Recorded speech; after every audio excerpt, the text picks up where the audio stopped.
Well, hello, hello, hello. Merry Christmas, Happy Holidays, Happy Kwanzaa, Happy Hanukkah, Happy all that fun stuff that includes jelly beans and candy and Santa Claus and gifts and candles and family and all that beautiful, awesome stuff. I hope everyone's doing awesome tonight. Maybe we'll get some people in here. I'm sure a lot of you are tied up doing stuff. But what I wanted to do today, hello, how's everybody doing? What I thought it'd be nice to do is, being that it's Christmas Eve, I wanted to do an evening with all of the other misfits out there who might be alone tonight. And if you're on this spiritual journey, there is a very high likelihood that you are alone right now. Joel is in the house. What's up? First in the house. Hello, Merry Christmas, everybody. Christine's in the house. What's up? Happy holidays, everyone. Yes, you guys are awesome. So I know that a lot of us are alone on the holidays, and I've been alone on the holidays many, many, many, many times, and it's not always the most fun thing in the world. So I thought how beautiful it would be to come on here and have a little conversation with my favorite peeps and talk about the meaning of Christmas, of what it really means, and what this time period is all about when you're alone during this time. It can be an uncomfortable time, but it's a very, very powerful time to be alone, especially during these times. Ben's in the house. What's up, Ben? Sophia's in the house. What's up? You guys are awesome. Merry Christmas to you all. Thank you guys so much for showing up tonight. So happy to have you guys here with me to share this beautiful evening with. I hope everybody's got their cookies made, ready for Santa Claus to come and deliver all that fun stuff. My dog Atlas, he had a bath tonight, and he is still not participating. He went outside. It was too hot in the studio, so he said no thank you. But I have you all to talk with.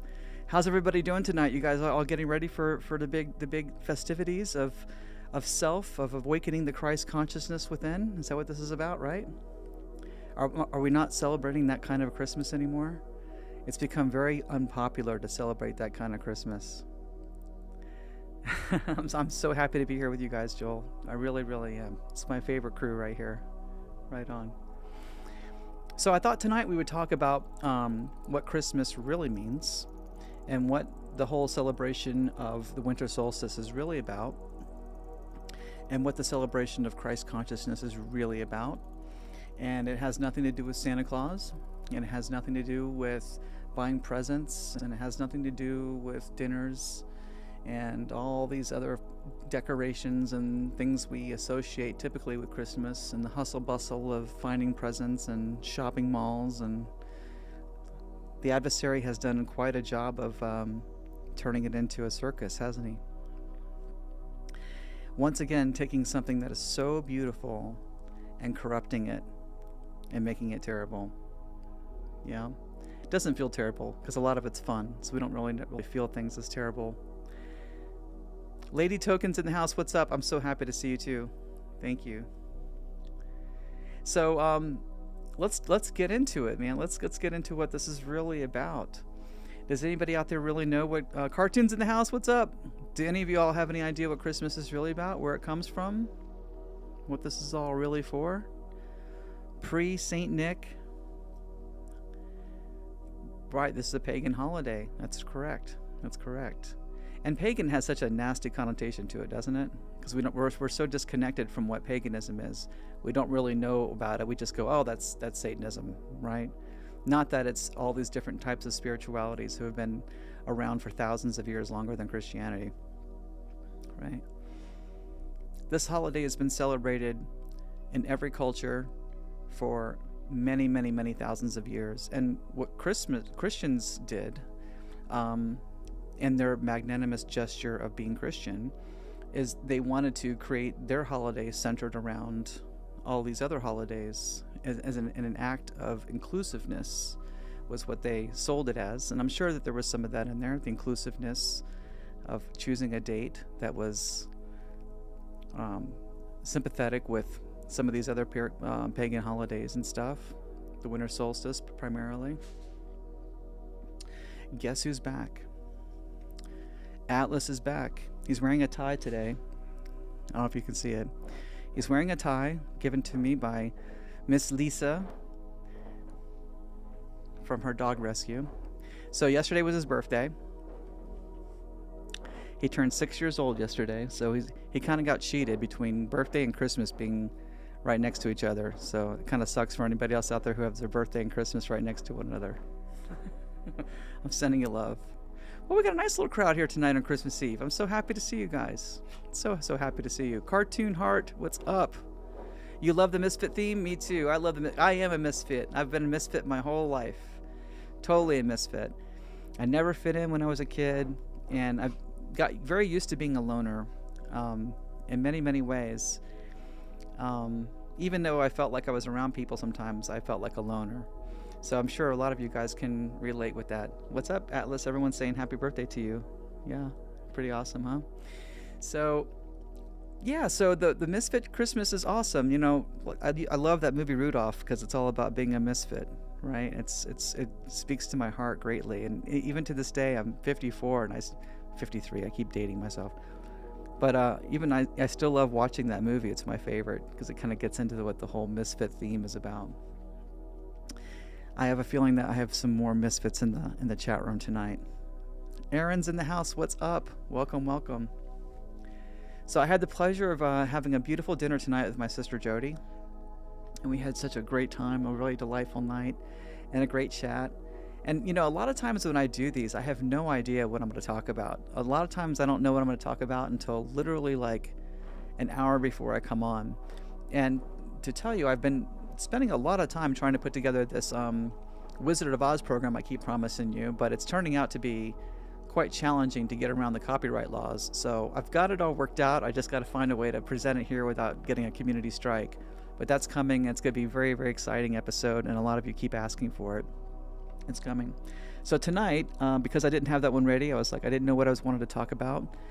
And having Christmas with my sister reminded me of all the times I've been alone on Christmas and how grateful I was to be with somebody on Christmas. It was very, very, very nice. And I thought I should just dedicate tonight to all the misfits out there who are alone on Christmas, because I know how that feels.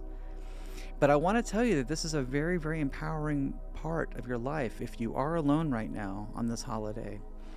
I know how sad it can feel. I know how desperate that can feel, especially if you start watching all the holiday movies and all that stuff, and they're so centered around family and love and connectivity and what's really important. And if you're alone, that can be devastating. It could just really feel bad. You know, I was watching one of my favorite movies yesterday. I watched Family Man, which is called The Family Man now. Mandela Effect. We won't get into that though. And and I bawled through it. Just, you know, it just makes me, it really punctuates the family dynamic and love there. And it made me, it really touched me in a certain way. So there's still that in me a little bit. We all kind of feel that a little bit, that misfitness.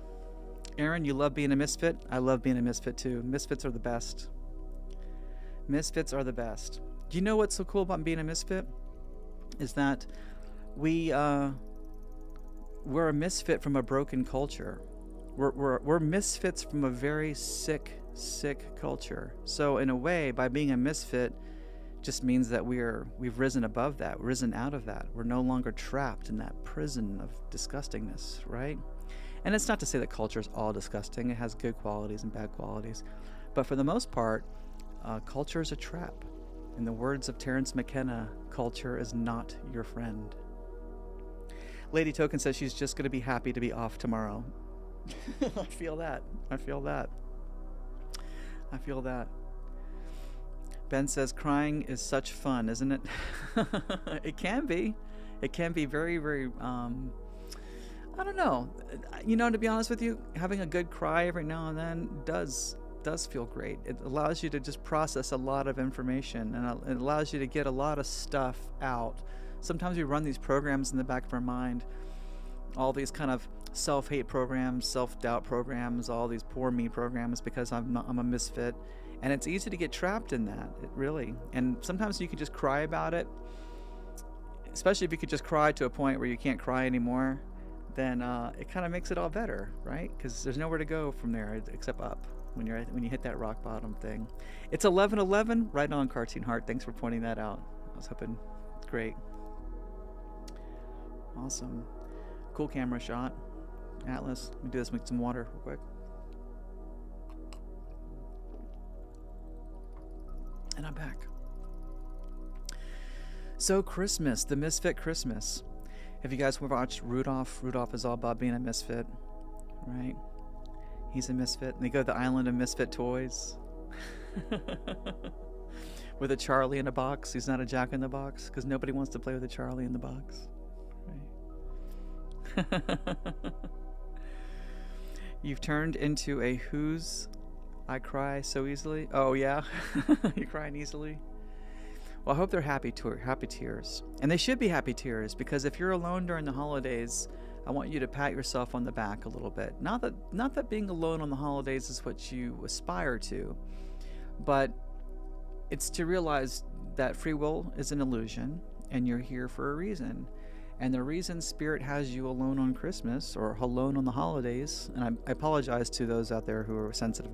It just slips. I'm 53, so it just comes out Christmas. But holidays in general. But I think the fact that we're alone during this time is a very profound time to be alone, because there's a lot of soul searching that happens. A lot of soul searching, you know, and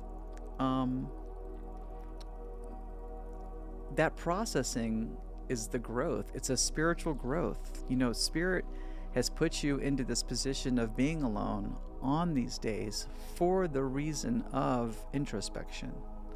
That's why. If we're going to get really non-dual about it, we can just say that you're always alone. Every single one of us is alone all the time. We're all alone because there isn't anyone else. We're alone forever, right? But during the holidays, we're really aware of it, aren't we, sometimes? But being alone on the holidays, especially this holiday, is to find out the true meaning of Christmas. And the real true meaning of this holiday is awakening the Christ within. It's not the birth of the Christ as in Jesus Christ. He wasn't even born at this time of, if you're really going to follow history, he wasn't even born this time of year. This date celebrates the Mithras of Christ, which means the birth of the Christ, which is the birth of you. It's your birth. It's the birth of the Christ within. It's about celebrating the Christ within.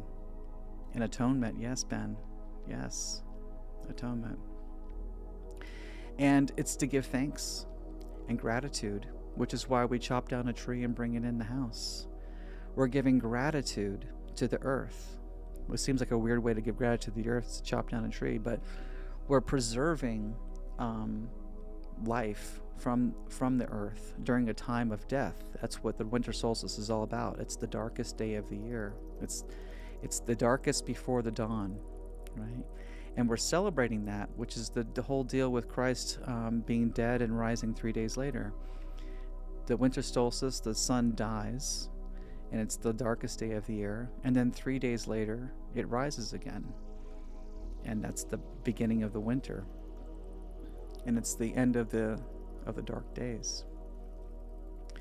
And it's a metaphor for this dark day in you, and you are closest to the end of the dark days when you're alone on this holiday.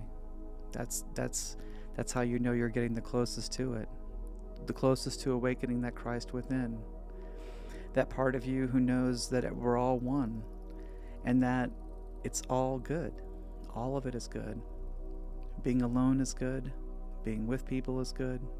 It's all good. Being alone on this holiday is getting you to focus on what's really important, which is self-love. You have to find ways to love yourself, even when you think no one loves you. But you're always loved. You're always loved. You're always held in the bosom of the divine, who has unconditional love for you. And unconditional love is the only place in the world you're ever going to find that, is through Spirit. Every other kind of love you could imagine is conditional. If it's a love that's on this earth, it's conditional. We might be able to argue that a mother's love is unconditional, but I'm sure we'll find exceptions to that, correct? True unconditional love is the love of spirit on you. It's the love of self, the love for yourself. And when we're alone, we dive into ourselves and we find ways to fall in love with ourselves again. And when we can do that, we're restoring that faith. And that faith comes from restoring the self in here. When you get to a point where you love yourself, you don't need anyone else to love you. And that's the miracle. When you can finally love yourself, you don't need anyone to love you. You don't need anyone for anything. It's complete liberation. And it's not to say that you're going to be alone forever. It's to say, it's to prepare you for just being self-reliant. It's preparing you for the sovereignty of spirit. Because when you love yourself, you don't need anything else. It's completely fulfilling. And everything that comes to it to add to that is just adding to this love that's already there. And it can only be more. As opposed to not having love for ourselves, and we think that we need to find love from others out there. Which is kind of like trying to find love in a mirror, right? Looking in a mirror, trying to find someone out there who can love me. But it doesn't work that way, right? When I learn how to love myself here, then I'm going to reflect all the love in the world out there for me. Deborah's in the house. What's up? Sending love to you too.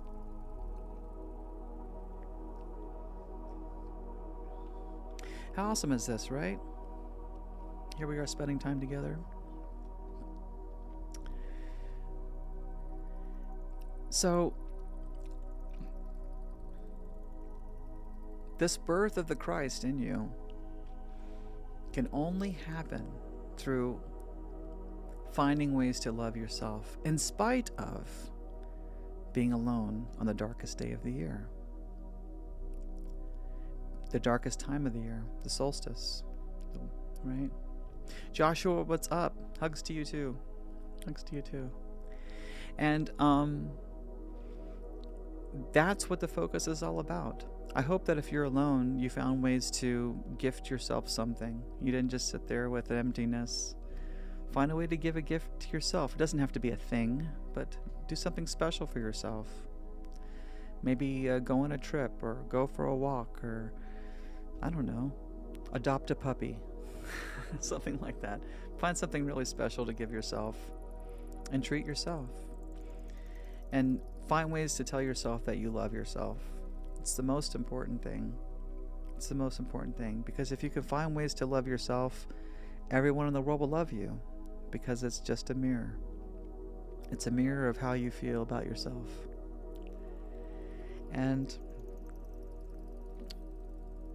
that will be enough. It will be more than enough. You won't believe how fulfilling it will be. And how powerful it feels to be sovereign like that.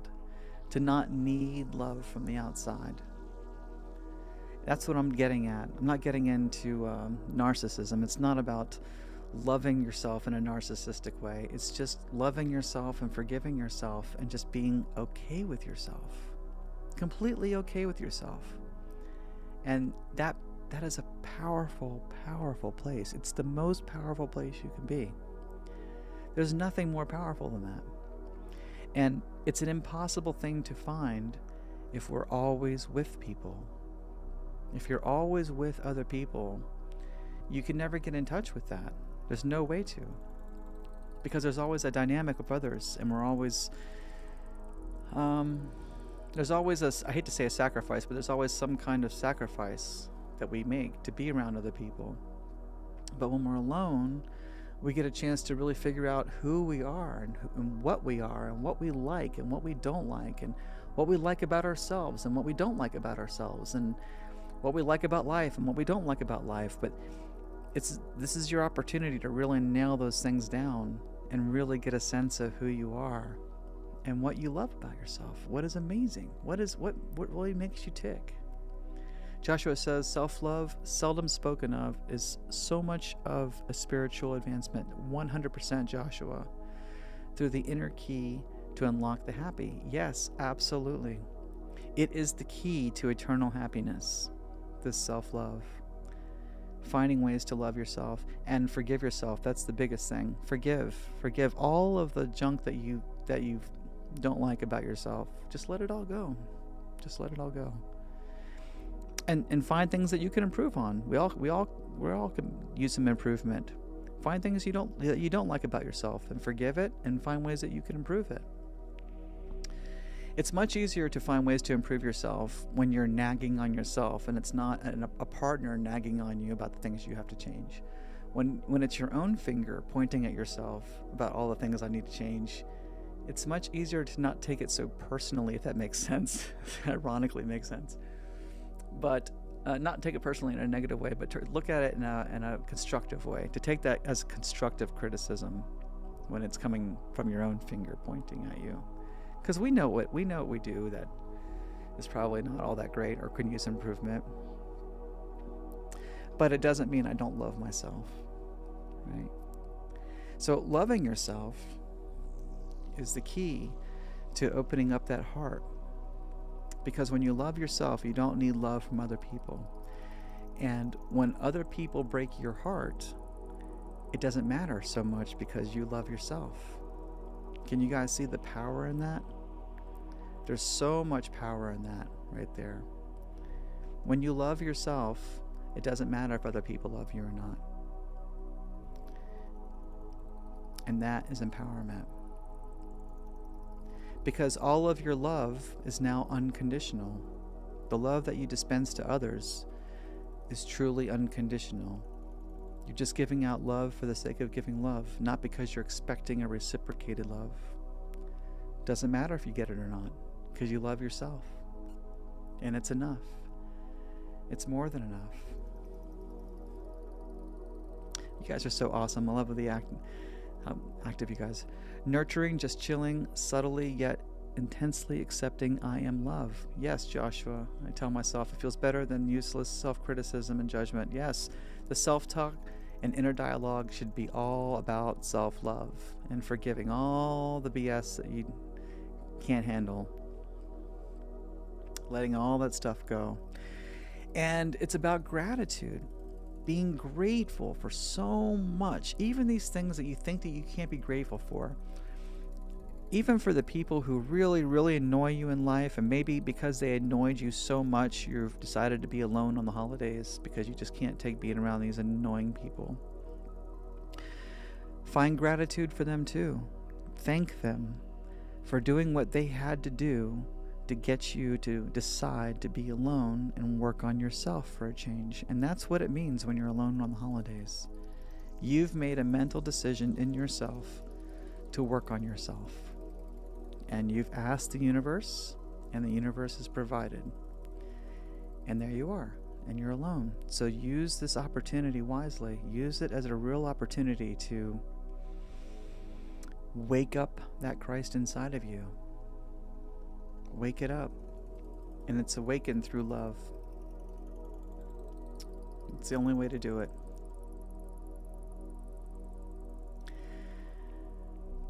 Yes, Joshua, we can be so hard on ourselves. I think that we're harder on ourselves than other people are. You know, for most people, even if we pretend to be strong, we're harder on ourselves than we let on, for sure.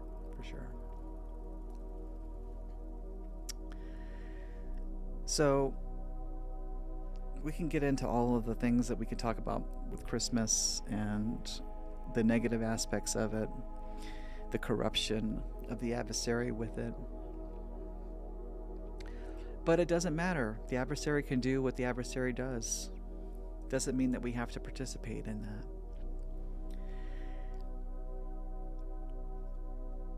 We create the holiday the way we want to create it. And I have I have some friends that are Christmas crazy and love Christmas and are just obsessed with all the Christmas stuff and go crazy on it and go bonkers. And I have other friends who are Christian but don't celebrate Christmas, are against following through with all of the ritualistic stuff that we do with Christmas. And both sides are completely you just do you. You do you. There's no judgment. However you want to do it, you know. Some people are surprised when they come over here and they find that I have a Christmas tree. They're like, I thought you were so enlightened. Why do you have a Christmas tree? Because it makes me feel good. It's beautiful. And to me, it's celebrating the earth. It's giving thanks for life. It's giving thanks to Mother Earth, Mother Gaia, for giving me this sustainable planet, sustainable reality with all the things I need to thrive in the world. And it's the darkest day, and when I can put my love into this tree and celebrate that life with Mother Gaia, I'm giving thanks for that life. And that thanks is the energy that goes into bringing the sun back and the end of the solstice. Posh says how to deal and what to do when completely alone in the house on Christmas and in a whole new state with no friends. Posh, that's exactly what this show is about. Thrive in this. Be grateful for this opportunity. Be so grateful for this opportunity. This is an opportunity for you to work on yourself. Yes, this is how you know more than anything that you're worthy, that you are worthy of love. You are worthy of love. So use this opportunity to fall in love with yourself again. Make that the biggest Christmas present that you have this year. The greatest holiday present. And Posh, when you're in a new city, in a new place, and no friends, trust me, I 100% get it. And you would be surprised how much I can relate with that. I've spent the majority of my life with almost no one in it. I was married before, but I was alone a lot. I was a misfit kid my whole life growing up. And so I do get that. I feel that. I've been very blessed lately to have some wonderful friends come into my life, but they only came into my life because there was a vacuum. You've created that vacuum, that space for the right people to come into your life, which is part of why you moved to a different state. It's that clearing of the way for a whole new life to come in and show you true love. And it will happen. But use this opportunity, Posh, right now to give yourself the gift of love, the gift of loving yourself. And that it's all good. It's all good. And you are worthy of love, of unconditional love. We all are.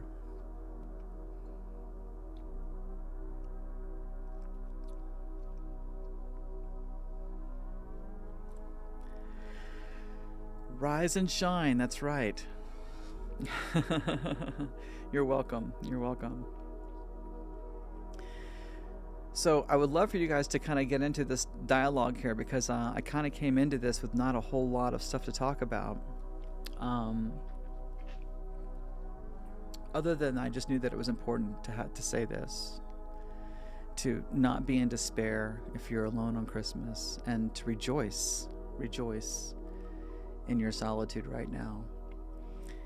And use this opportunity to remind yourself that you are all the love you will ever need. That's a really important mantra if you can say that to yourself a few times tonight. That you are all the love you will ever need. And it's enough. It's more than enough. As a matter of fact, if you allow that thing to fill up, if you allow that chalice of the heart to fill all the way up, you're going to realize it's more love. It's more than enough. It's so much you're just going to want to give it away. But a lot of us aren't alone enough to allow that chalice to fill up, and we're not disciplined enough. If we are around other people, we're not quite disciplined enough to say, no, this is my moment to fill my chalice up. We just give and give and give and give if we're trapped in a relationship.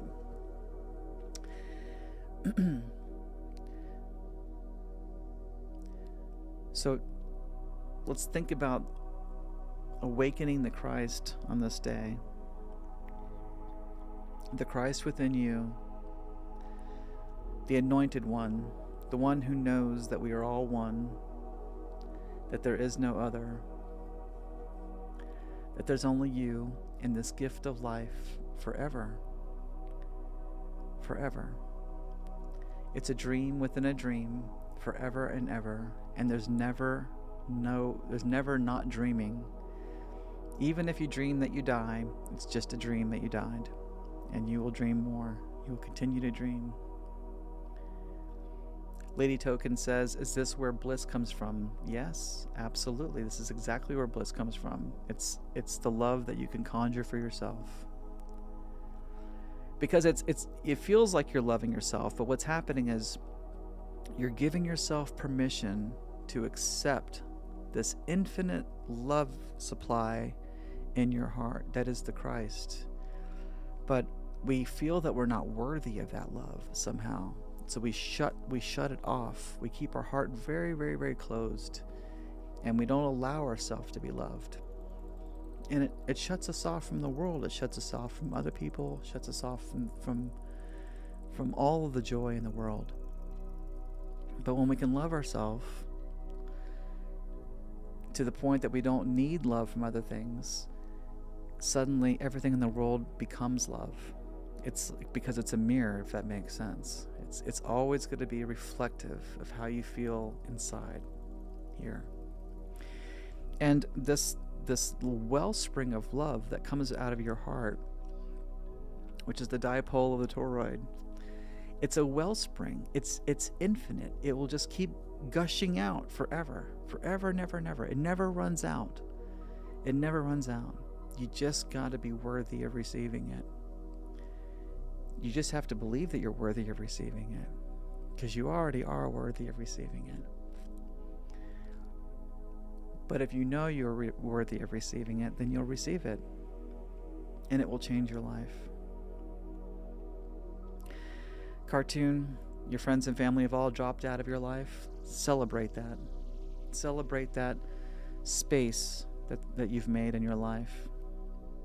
Celebrate that space, that dance of Shiva's destruction, to make space, room for all of the joy and love that is about to come into your life. And it is. I promise you it is. It is. Just focus that energy inward and remind yourself of all the wonderful things that there are about you to love. Remind yourself of all the wonderful things in life that there is to love, that don't involve other people or things. Just how about the love of breathing? How amazing is that? I'm breathing. I'm piloting this amazing meat suit. What a crazy trip, huh? We're in this world where we can do anything we want, piloting this meat suit that can do all this incredible stuff. It's pretty amazing, right?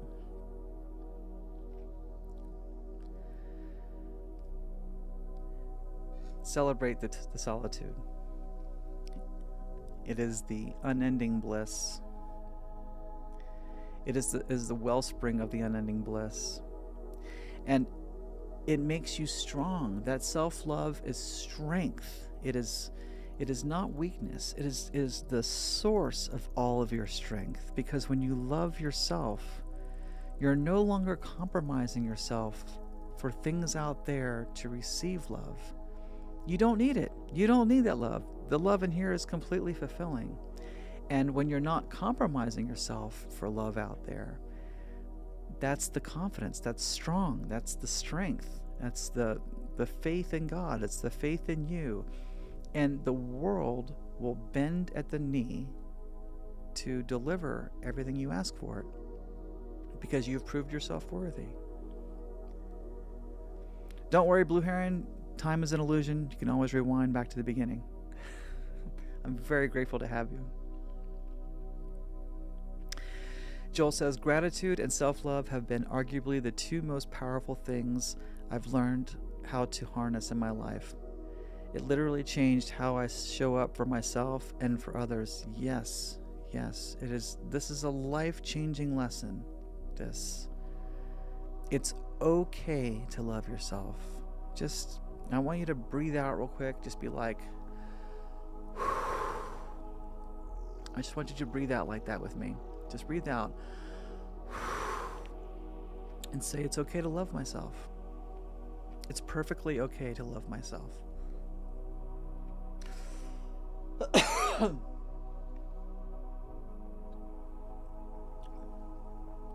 Atlas is like, I love you. I wish you could see his tie. He's wearing a tie for his birthday. Like, so cute. Aaron's in the house. What's up? Aaron says, I wish a few would work their way out of my life, as the negative emotions they cause being around them is too much. Excuse me, a little frog in my throat.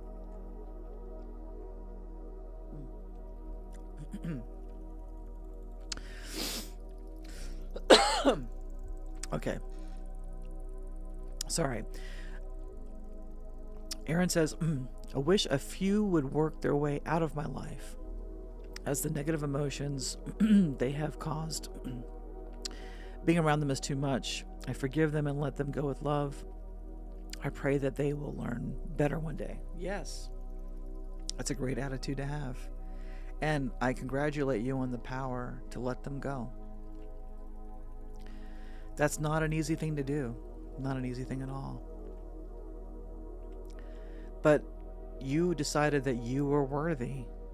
You were worthy of not being disrespected. You were worthy of not having friends that take advantage. You decided that you were worthy of something better. That's self-worth. It's self-worth.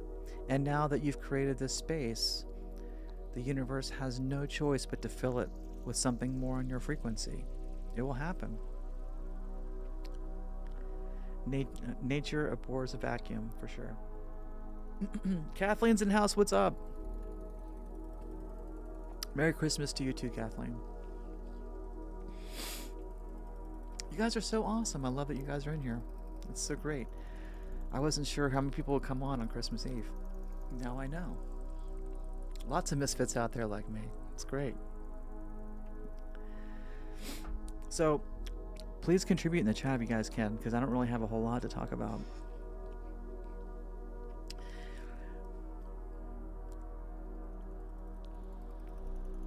Oh. Right on. It's so nice to see everybody in here.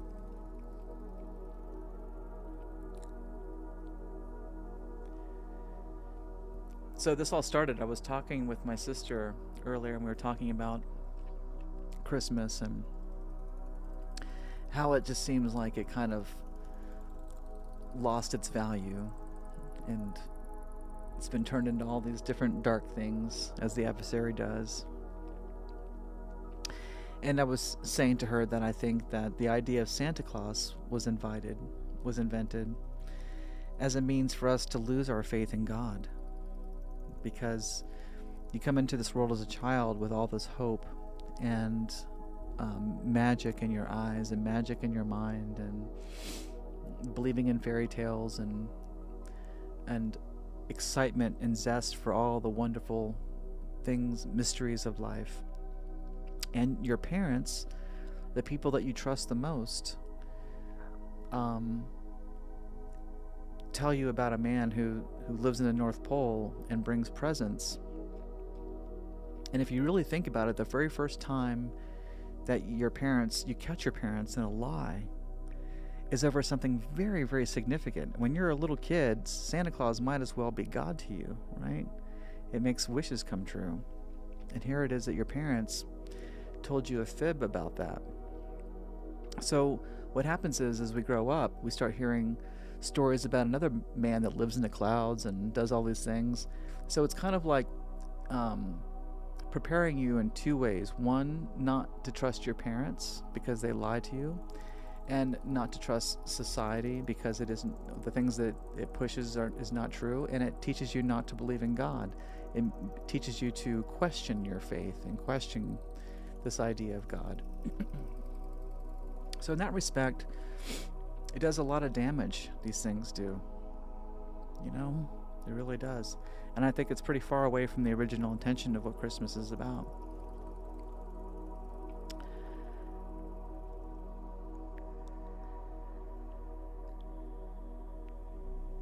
Joel says, it is tough to tell people that I'm doing my own thing, but in the end, it's so empowering because I'm just staying true to myself. I'd rather be alone than surrounded by people who just don't really get it. Absolutely. Absolutely. Absolutely. Create that space in your life to attract the people who are like you. The people who resonate with you. And you don't want you don't want everyone in your life to be like you, because that would be boring. You got to have a few people in your life to push back. But you want to make sure they're on the same wavelength, at least. If they're on the same wavelength, then you can benefit from that. So create that space. Create that space.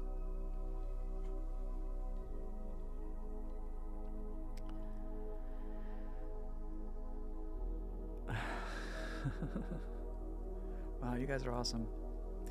So how's everybody doing right now? You guys, everybody getting ready for this big day? And how many of you guys out there are completely alone? Or how many out there are just spending it with your family?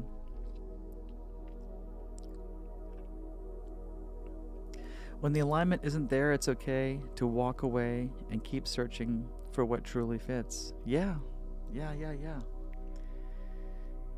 If there's friction there, if you're surrounded by people who are just causing you strife and not making you very happy, it's time to make a change in your life. It's time to make that space.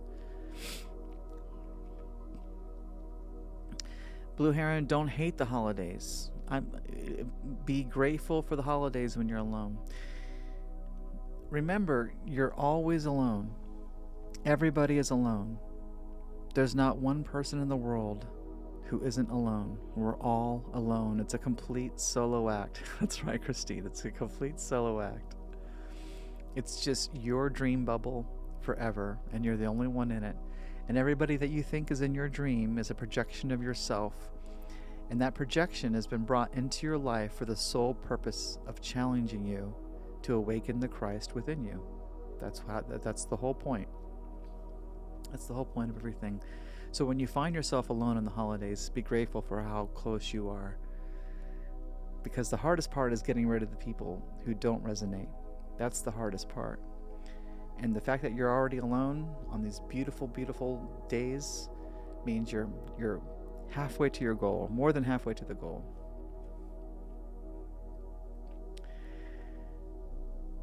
Cartoon says, you got to the point where you couldn't pretend anymore. Yes.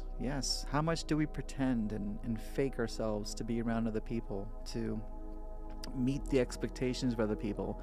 And most of the time, it's not even about meeting the expectations of other people. It's meeting what we think their expectations are. Because a lot of times we're projecting onto them what we think their expectations are. And maybe that's not the case at all. Aaron says, I told my children years ago that there is no Santa Claus or any other things because I feel wrong to lie on such silly things. I'd rather be honest. Aaron, that is a very astute position to be in. That's very, very wise. Very wise.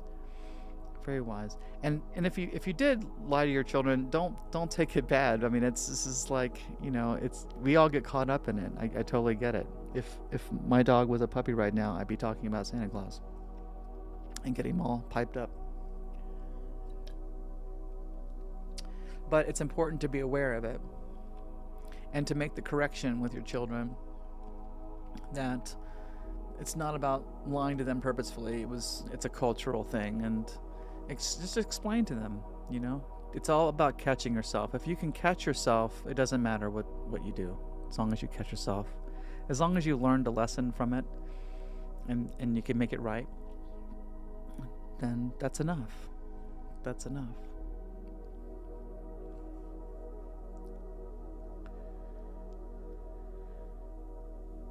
Lady Token, you're going to the beach tomorrow. Oh, lucky to be you. Awesome. The beach is a good place to spend Christmas. It's pretty awesome. It's kind of like snow. Right on.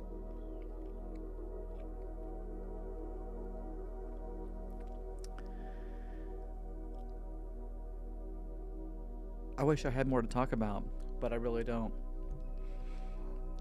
But I felt compelled to come on here and have this conversation. I felt like it was really, really important to do this.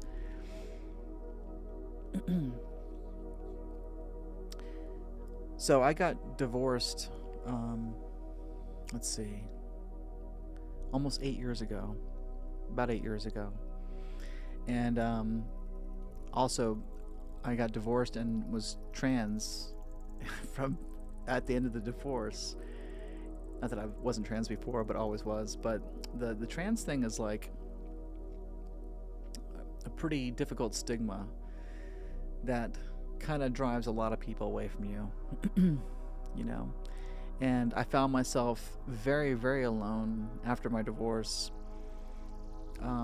quite a lot. I did jump into a relationship really quick, which was a mistake, because I didn't realize the importance of being alone, and that the universe had put me into this position of being alone for a very, very important reason. And in the beginning, I didn't realize that. I was just trying to fill the void. There was a void there that sucked, and I just wanted someone to fill that void. But when I realized that the people in my life were still creating the same type of situations in my life, there was the nerve to wipe the slate clean again and be like, okay, I gotta just figure out what my situation is. And I can't really take credit for any of it. It's kind of just like a bunch of circumstances that happened that put me in a position to be alone. And it seemed like no matter what I did to not be alone during the holidays seemed to backfire. And it was all about making sure that I was alone on the holidays. And it took me a while to realize the lesson in it. The lesson was the most important part of it. And I could have never gotten this lesson if I wasn't alone. I had to be alone to get this lesson. It's not possible to get this lesson if you're not alone. Excuse me. Cartoon says, Ford, can you explain who others are in our reality? Are they extension of us? Yes, they are an extension of you. All of the other people in your reality are projections of your own personal consciousness. And they are all here to serve you in different ways, whether it's to challenge you and test you, or serve you along in your dream and facilitate the dream. And you'll find that the people that you are the most agitated with are the people who are serving you the most. So be grateful for them. And I truly mean that. Be grateful for them more than anyone, because it's the agitation that forces you to work on yourself. It doesn't come from the people who are beautiful to you, as sad as that seems. So realize that the other people in your dream are all you. They're all your projections. They're all there to test you, to challenge you, and they're there to facilitate the dream. Lady Token says, what to do when you are trying to be alone, but you start attracting random people? That's a tough one, isn't it?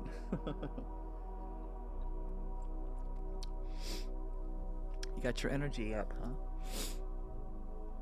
huh?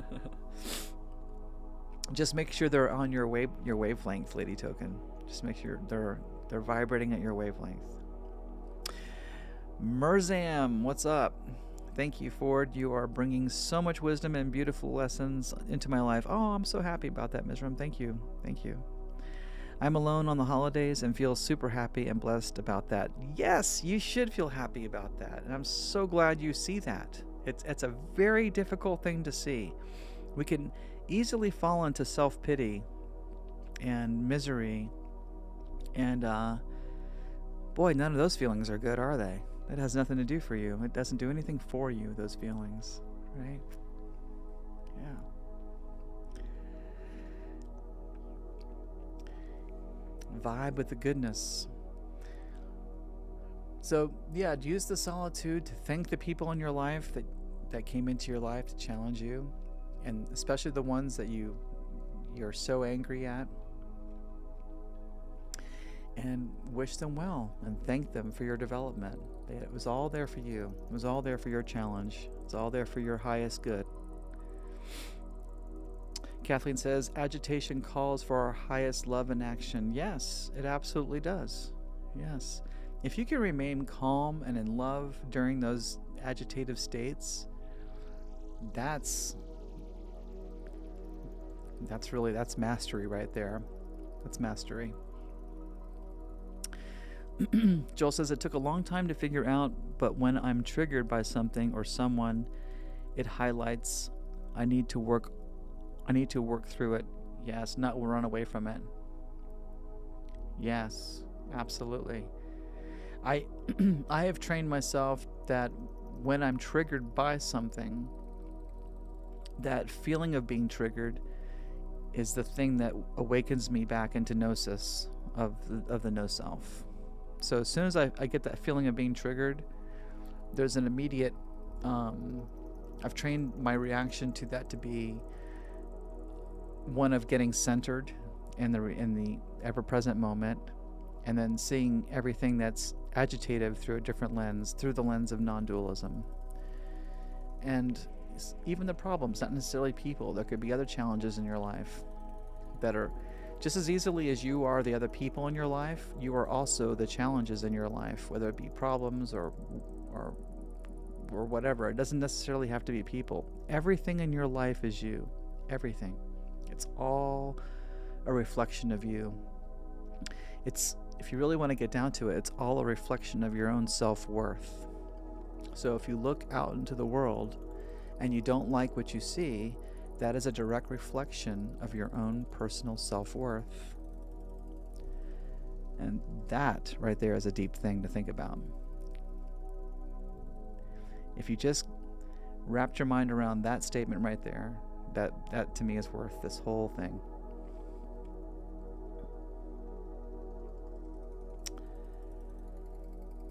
Let's see.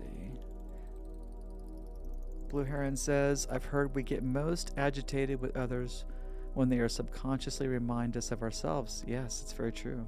Very, very true. Very, very true. Instead of getting most agitated when they remind us of ourselves, use that most agitatedness to be like, oh, wow, it's reminding me of myself. Where are things in here that I can be working on? Oops. We lost the music. I wonder what happened. Interesting. Hang on a second.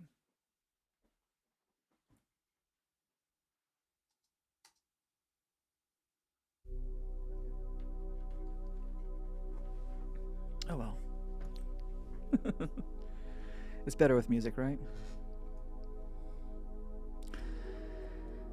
So I chose for the music tonight 639 hertz, which is a solfeggio tone, and it's based on relationships.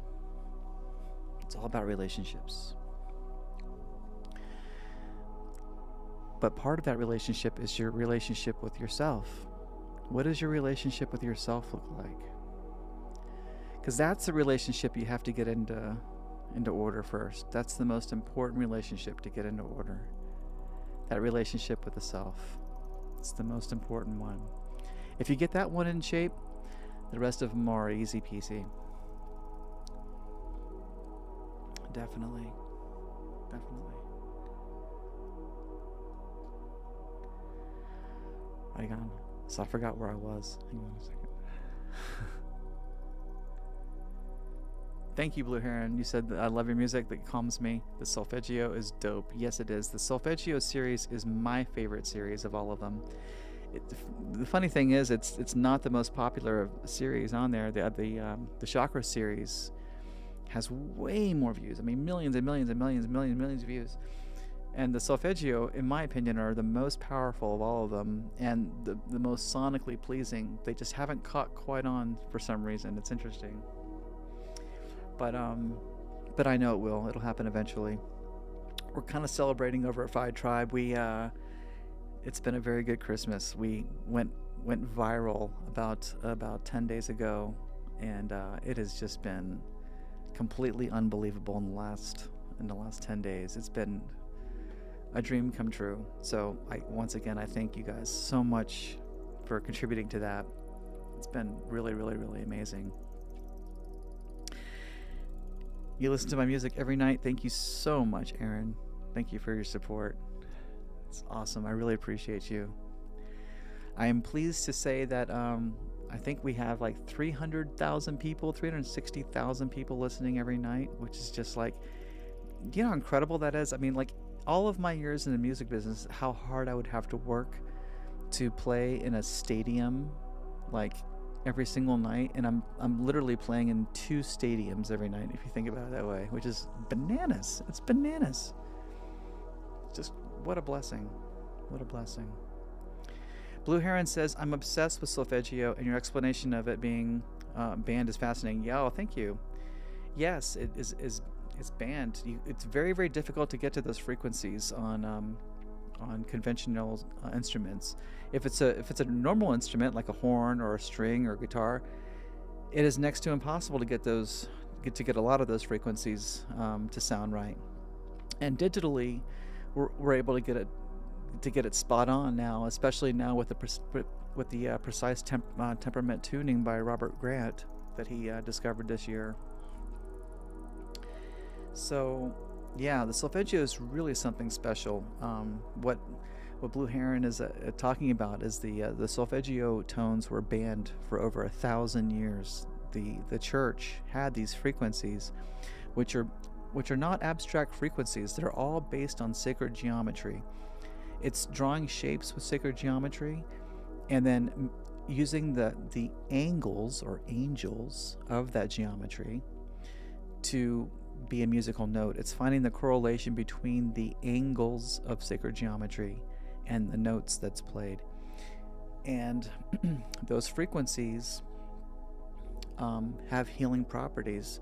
There are studies that go back for over 1,000 years of what these frequencies do, and a lot of them have been retested in recent years by major universities. Harvard, the National Institute of Health has done a bunch of studies on them. So I've got, 50 to 100 links on the Phi Tribe channel getting into the healing properties of the solfeggio frequencies. They're quite something.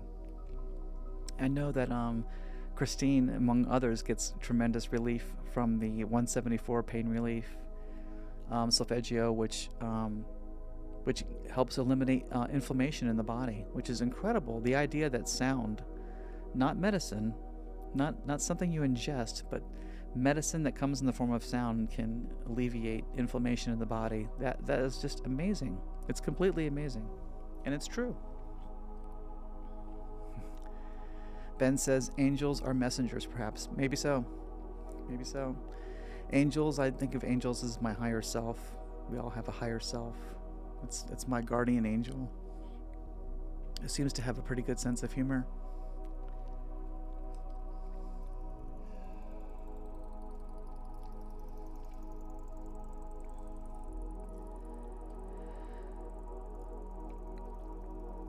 Very interested in music and sleep. Me too. It is fascinating. This whole idea of music as a healing modality I find incredibly fascinating. And we're finding that there's just so much truth to it. It really, really is that. I'm a big believer that the real purpose of the churches, all these Gothic cathedrals that we see in Europe, and there's maybe a couple here in the United States, but I think a long time ago, churches were more about, they're probably more like hospitals than they are places of worship.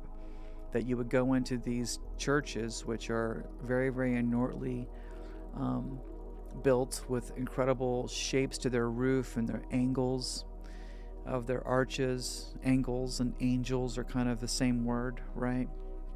And they all had these giant pipe organs in them that were tuned to 432 hertz. And I think you would go there and you would bask in the sounds of those pipe organs, and I think it would heal you. I think it's no coincidence that most of these churches, those big old pipe organs don't work anymore. They've been replaced by something digital. And the excuse is always, oh, they're just too expensive to maintain. Is that true? Or is it more so that they don't want to empower people with the power of that sound? I don't know. I love going into conspiracies though, so it's fun for me. It's fun for me to see the adversary at work and go, oh, there you are, doing your thing, corrupting all that's beautiful. Yes, Kathleen agrees. Tuned for acoustics, 100%. I really believe that they were tuned specifically for healing, for magnifying those frequencies, which were all solfeggio frequencies. A lot of them were. Ben says Socrates called his conscious his demons, his guide as to what not to do. Interesting. Aaron says, I absolutely love the old cathedrals. They are so beautiful. Yes, amazing. If you haven't had the pleasure of seeing La Familia, what's the name of that cathedral in Barcelona? The Gaudi one. There's a cathedral in Barcelona by Gaudi. He was a Gothic artist. And this church, they've been building it for, 100 years or so. And it's not going to be done for another 100 years, but you can go in it. Man, this is a bucket list thing for you guys to do if you haven't done it. But this church, I went into this church and I was not even religious when I went into it. But you cannot walk into this church and not feel this unbelievable divine presence. At the time I was in there, I was not nearly as down the rabbit hole into spirituality at the time, but even so, it was an undeniable feeling in that church walking into it. It was just absolutely stunning. Shells is in the house. Welcome back, Shells. Thank you. Merry Christmas to you too. Thank you for coming.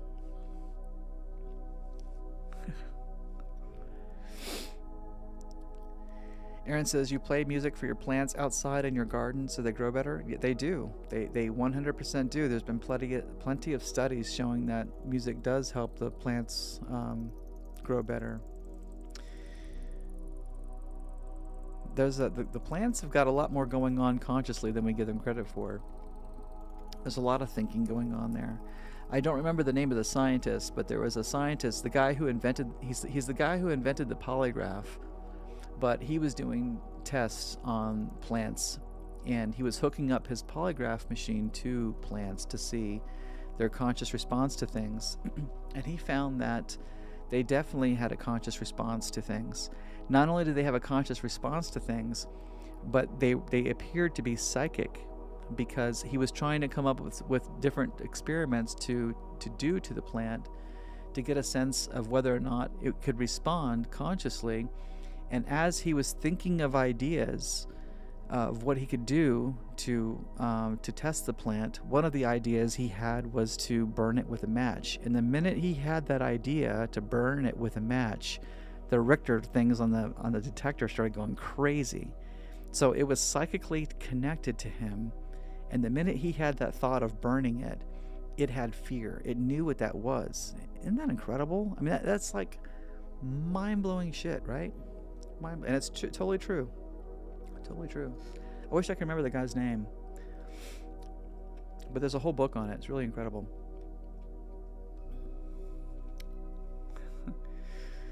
Let's see. Yes, Joel.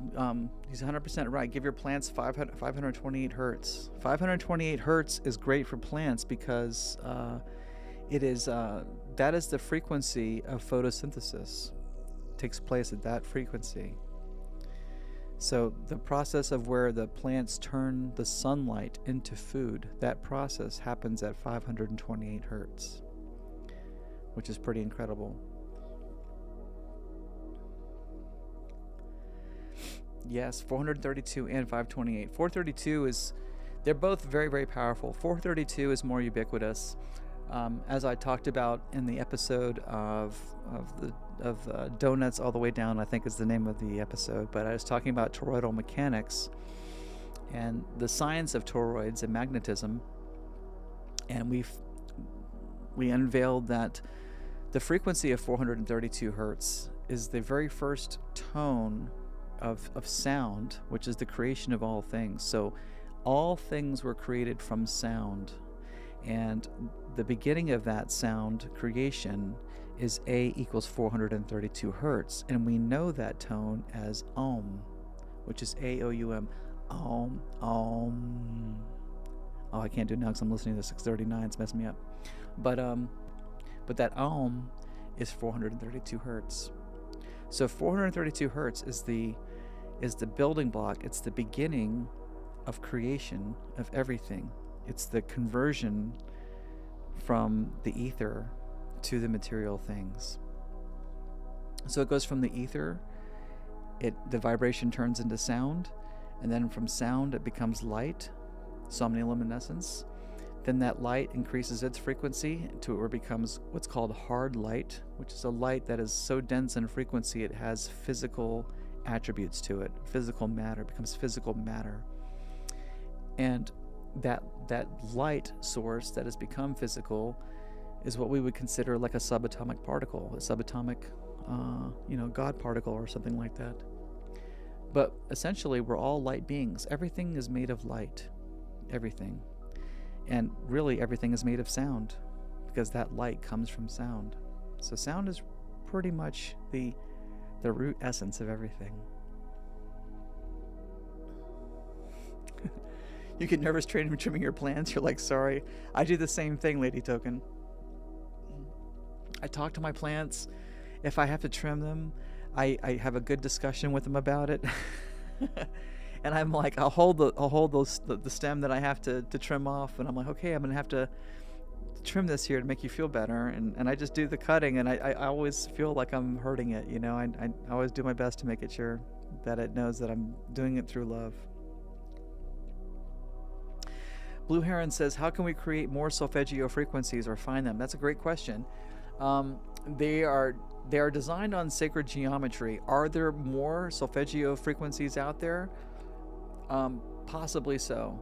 It depends on how complex you want to make that shape that it makes. It's hard. I don't have a picture of it to show you the shape of the solfeggio, but if you just Google solfeggio chart, it'll show you the geometry behind it. And there are 9 solfeggio tones altogether that work very, very specifically with these triangles. It's really hard to say in an abstract way. I kind of have to have the picture to show you guys. Let's see. Hold on here. I'm just catching up. Michelle's in the house. What's up? So happy to see you. Happy holy days. Indeed. Thank you for joining. So yeah, if you haven't done the solfeggio, I highly encourage you guys to give those a try. Those are totally my favorite. I think the 741 hertz is my favorite, and the 174. It's interesting they're kind of like using the same digits. The 174 hertz is really, really good for back issues that I have. I've had surgery on my back a couple of times, and there's a lot of inflammation there, and that 174 hertz really seems to kind of ease that a bit. You love the sweater, Ford? Thank you, Michelle.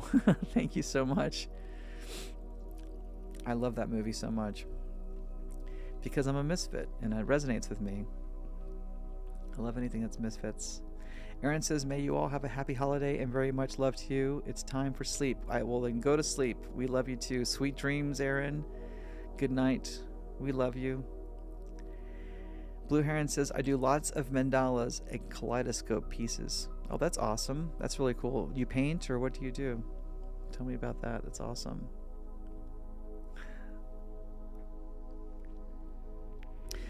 I know. I wasn't expecting a stream tonight either. I was supposed to do this last night, and I was at a little Christmas party, and it ran a little bit late. And I didn't really have anything prepared anyway. I was been trying all week long to set up this this Wizard of Oz thing, but I'm trying to do it in a way that I won't get a copyright strike for it. So that's been a little more difficult than I thought in the beginning. I'm gonna do it. It's just gonna take a little bit of planning, and I haven't had quite the time to plan, but I will do it very, very soon. A lot of you guys are asking for that, so I'm looking forward to doing it for you. Digital art, right on, Blue Heron. That's awesome. Fantastic.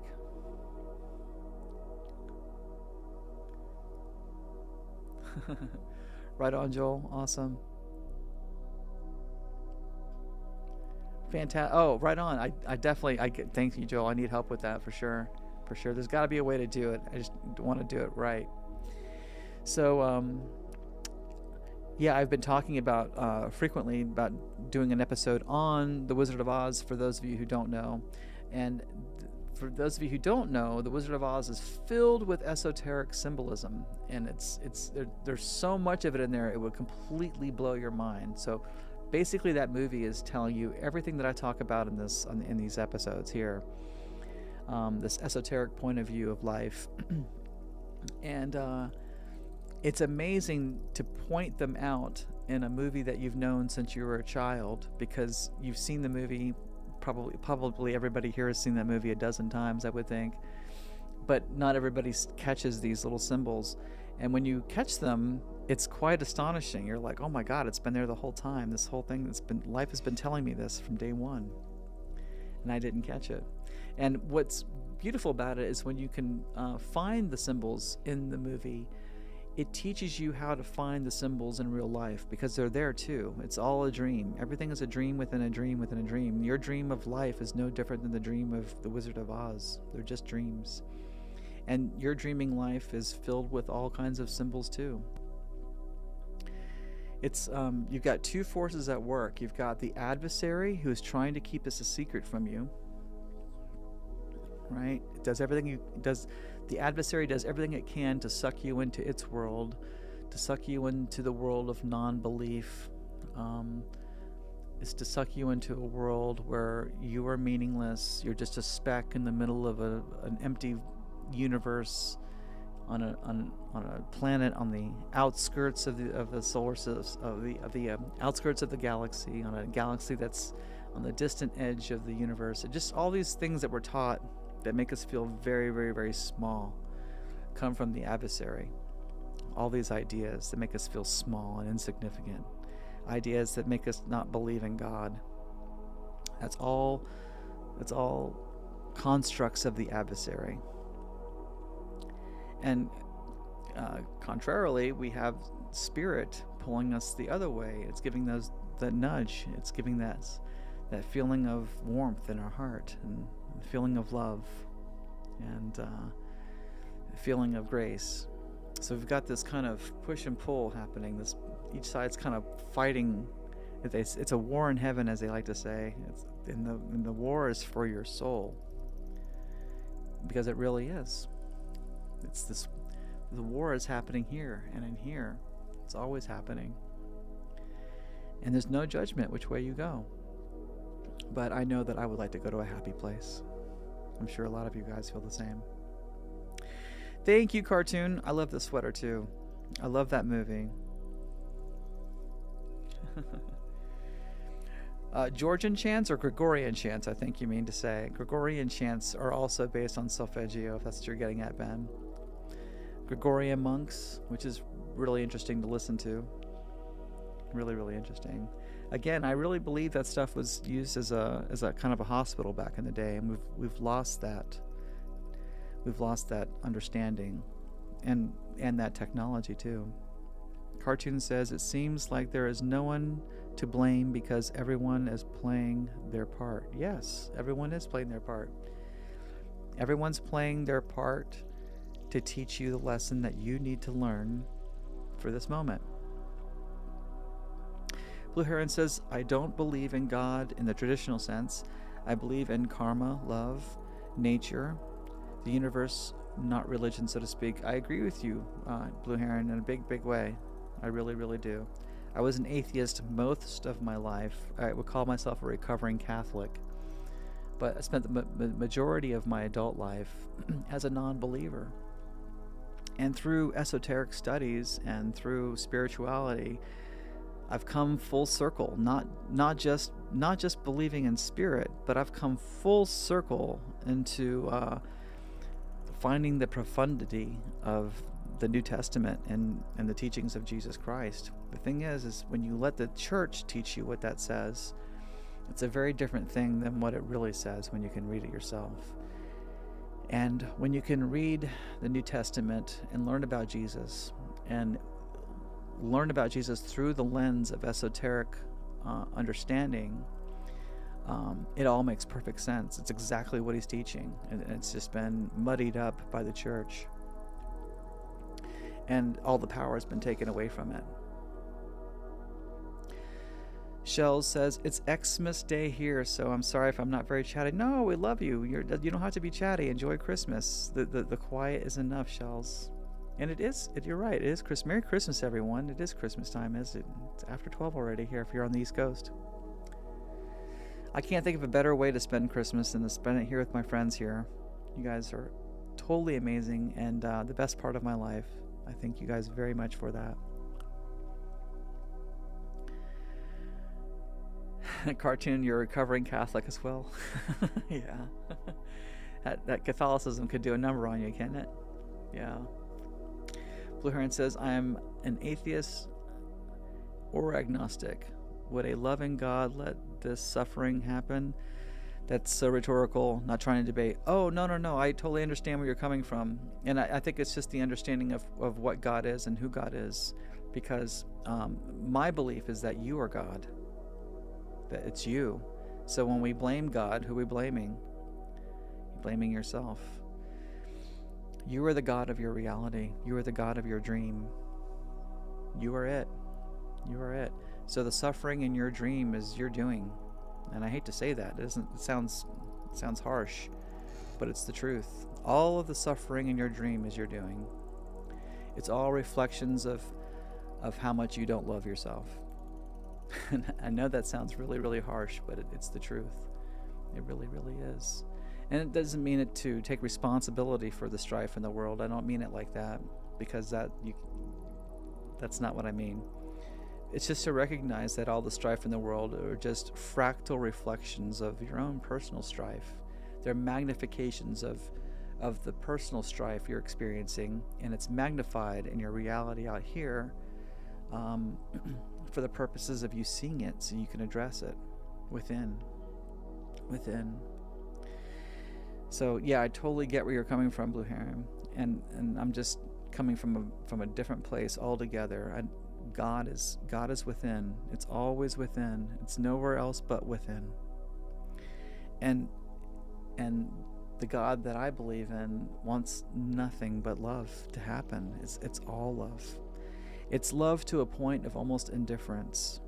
We talk a lot about the Father and the Son and the Holy Spirit, and the true meaning of that, and that all three are within you. These are different states of mind. When you're in the body and you are operating under this awareness in the body, you're the Son. When you are fully in the present moment, you become love, because you're completely indifferent to the dream. You're not trapped in the dream. You just can only find love for the dream, because the dream is doing what it needs to do for the sake of life, whether it's good or bad. If it's bad, it's for a lesson, and if it's good, it's for the sake of joy. So the dream is just love. And when you're the Father, having that present moment awareness of being the Father, you become love. You can't be anything other than love. And that love can be a little bit indifferent to how the Son is suffering, because none of it is real to the Father. It's all just a dream. And the Holy Spirit is the action to go between. It's the movement. It's the helper, as Jesus called it. It's the higher self, if you want to say that. It's the go between the Father and the Son. Call that an angel, call it your higher self, call it the Holy Spirit. Joshua Kane says Avatar Ascended Master Sanada, and the Sanskrit name for Jesus, Yeshua. Yeah, I would get into I talk extensively on the name Jesus Christ. It's actually a translation. If you break the etymology of all those words down, Jesus Christ translates as, I am the one who is aware that I am God. That's literally what the name Jesus Christ, the etymology of those words break down into. I am the one who is aware that I am God. It's right there in the name. The whole entire teaching is in his name, which is mind-blowing. Cartoon says, is everyone having their own personal dream? Yes, we're all in our own personal dream. Yes. Joshua says, God in I, in you, God in me, we, in God, mind and heart, we are free. Oh, I like that. I like that.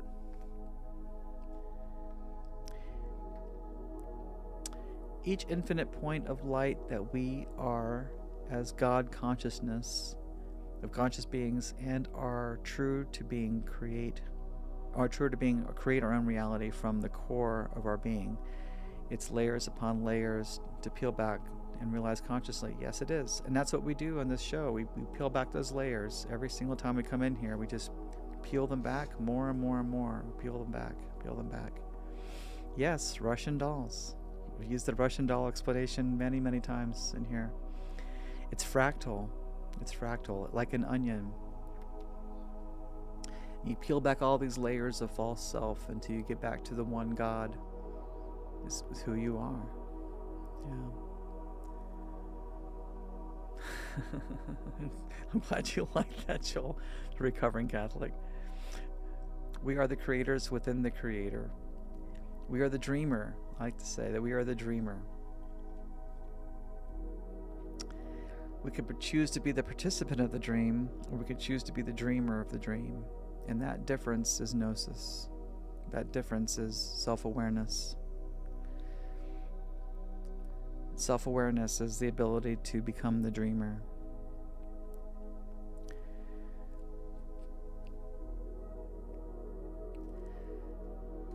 Right on.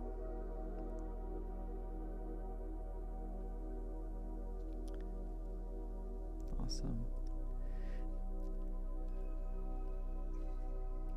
It's kind of off topic. Did you guys see the movie The Creator? If you guys haven't seen that, it's pretty amazing. Pretty deep, very, very deep, and a nice companion to the stuff I talk about on this show. It's pretty interesting. Let's see here. It is crazy growing up in a strict religion. Catholicism is a strict religion. Yeah, and I don't want to be knocking Catholicism so much. I mean, I have issue with all of the religions.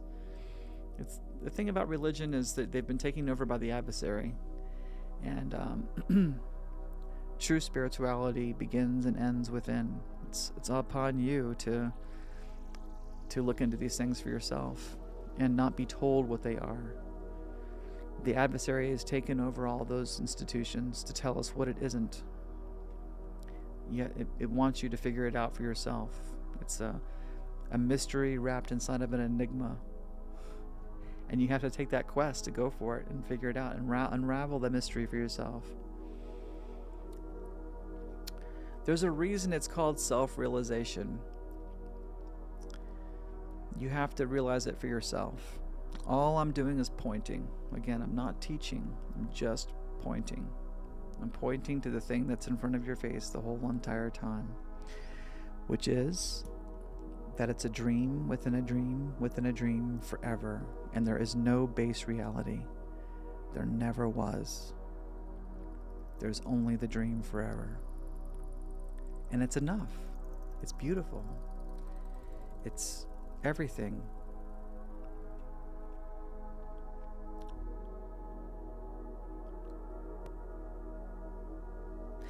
Joel says it's sort of poetic, me journeying to become a shaman and my dad being a deacon. Yeah, that's very poetic, Joel.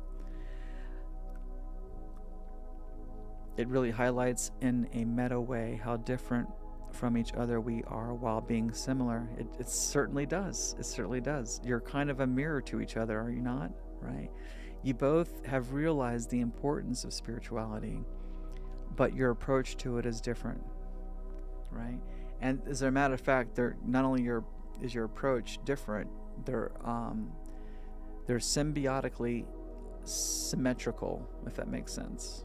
His approach to it is perfectly symmetrical to your approach to it. His is coming from the outside in, and yours is going from the inside out, so which is kind of fascinating. Art cartoon, you just noticed that the creator is on Hulu. You're going to watch it? Yeah, I highly recommend watching it. It's an amazing movie. It really is. Don't watch the previews though. The previews kind of give too much away. But it's an amazing movie. If you guys like sci-fi movies and deep philosophical movies, it's very, very, very philosophical, and it gets into AI and all kinds of things, and it's quite something. I'd highly recommend the movie. It's great. Joel says, and it shows up so many ways too. I bet it does between you and your father. Yes. Your approaches to things are total mirrors. I bet they are. That's awesome. That's awesome that you can recognize that. Have you ever talked to him about it, Joel, and asked what he thinks about your shamanism from his deacon point of view? Is he open to the idea? Is he just grateful that you found spirituality? It's interesting. Blue Heron says, I can't even discuss religion with my dad. We just argue. Yeah, that's a tough one. I totally get it. It's like that from my dad too. Fortunately for me, my dad isn't religious at all. So it's a kind of reverse battle. I wouldn't say that he's an atheist, but he's definitely a non-believer.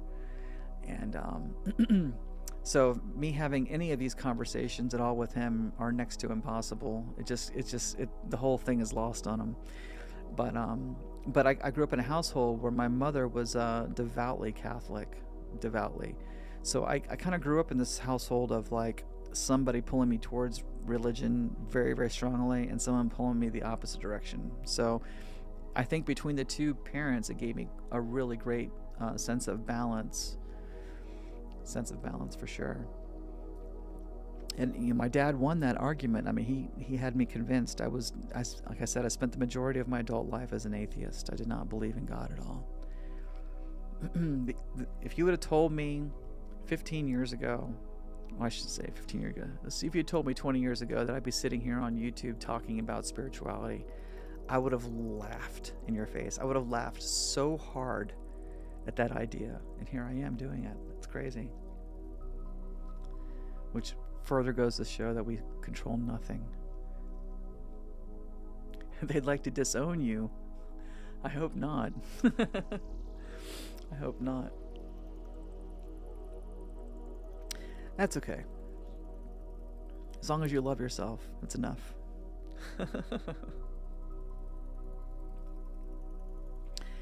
When your grandmother passed, your aunt saw a medium and talked to my grandma. When my dad found out, he lost it. Oh, really? Wow. And they didn't speak for probably 15 years. Wow, that's amazing. So your dad is a very, very devout deacon. Interesting. Very, very interesting. Very interesting. So, Blue Heron, don't worry about not being able to have these conversations with your dad and arguing. There's no reason. The thing about this spirituality of the gnosis of non-dualism and non-duality is that you're realizing through this pointing, through this Zen, that you are it and you are enough, and there's nothing to convince anyone of, because there's no one out there to convince, if that makes sense. You're in this personal dream state. So there's no one out there to convince of it. Any convincing you're doing on the outer is really just a convincing for yourself on the inner. And you could say that about me. I'm sitting here having this conversation in my dream to all of you. So what does that say about me? You know,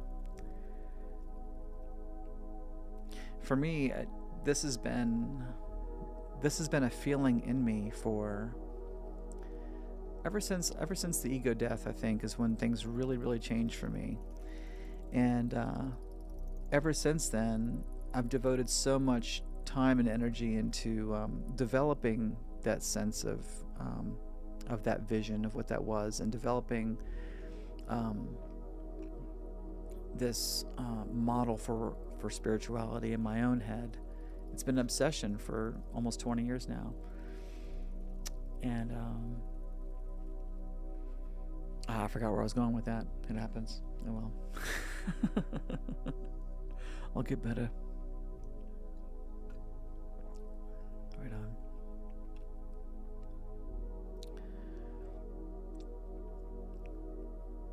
Let's see.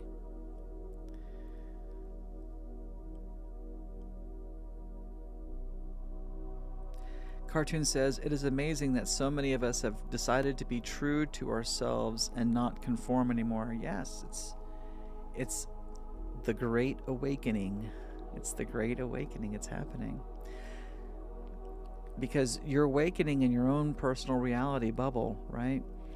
But because everyone is you, everyone in your world has to awaken too. It's not enough to awaken. As you awaken, your world awakens too. It's not a coincidence that the world is going through this grand awakening. It's not a coincidence. It's a direct reflection of your personal gnosis. Your personal development towards spiritual understanding is being reflected in the outer world as a great awakening.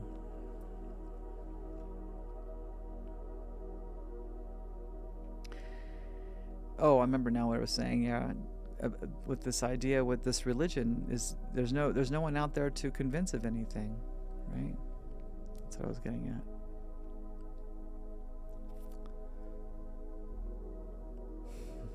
Joel, you are brave for breaking free. Yes, for sure.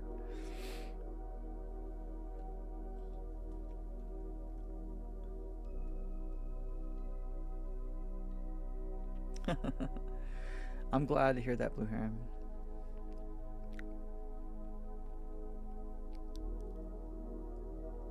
Right on. Oh my gosh, we've been on here for a long time. It's been almost an hour and a half.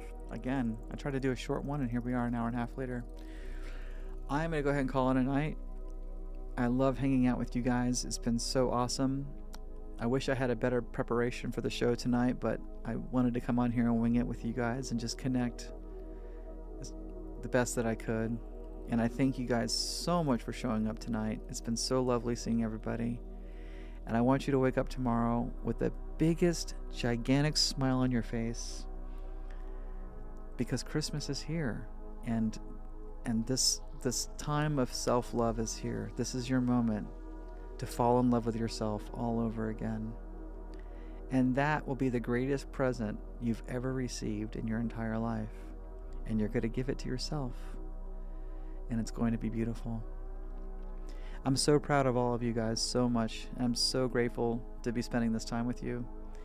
And I thank you all. And I really look forward to doing this with you every single weekend. I will be here next Saturday, I promise. And we will do this again. And I'm probably going to do a Reiki session this week too, so keep an eye out. I'm not sure which day it'll be. I'm still working on the music, but try to have that out sometime this week. And we'll do another Reiki session. Kathleen says, Ford, will you produce this music on CD format? I loved Kathleen, thanks for asking for that. The reason they're not on CD format is because the files are too big to fit on a CD. They simply won't. You have about 80 minutes worth of material that you can put on a CD.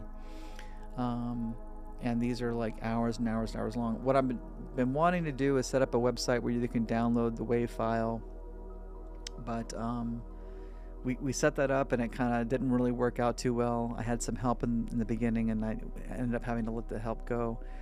But we're regrouping, and I'm trying to make something. We're trying to work out something there to fix that. So just bear with me, Kathleen. It's gonna happen for sure. Awesome.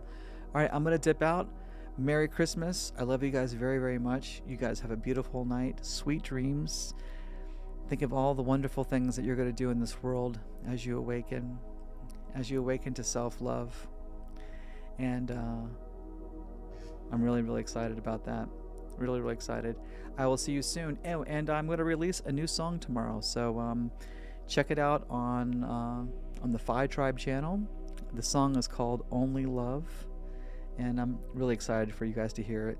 The lyrics to this song are everything that I talk about on the show. I think you're really, really going to love it. It's been a little personal song of mine. I'm grateful to be able to share it with you guys. All right. Awesome. Love you guys very much. Merry, Merry Christmas. Happy holidays. Happy Kwanzaa. Happy Hanukkah. Thank you guys for showing up with me.